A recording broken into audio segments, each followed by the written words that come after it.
లీటర్లు ఇస్తాడు.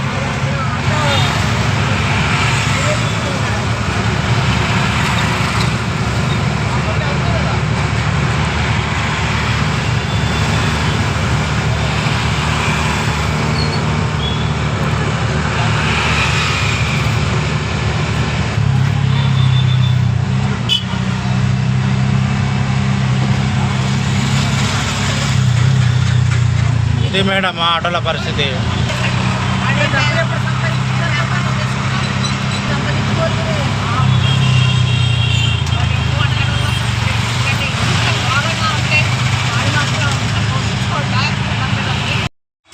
హాయ్ అండి, ఇప్పుడు లైన్ చూపించిన కదా, ఇంత పెద్ద లైను. కనీసం ఇవన్నీ ఆటోలు అయిపోయి గ్యాస్ కొట్టించున్నా సరే కనీసం 7-8 గంటలు పడుతుంది. నైటు 2 లేదా 3 అవుతుంది. అసలు ఇక్కడ ఏంటంటే ఊబర్ ర్యాపిడో అని కింద ఒక బానిస లెక్క బతకాల్సి వస్తుంది. ఇడ్లీ కొట్టోడు రేటు పెంచాడు, చాయ్ బండోడు రేటు పెంచాడు, బిర్యానీ అమ్ముకునే వాళ్ళు రేటు పెంచారు, అన్నిట్లకు రేట్లు పెంచారు.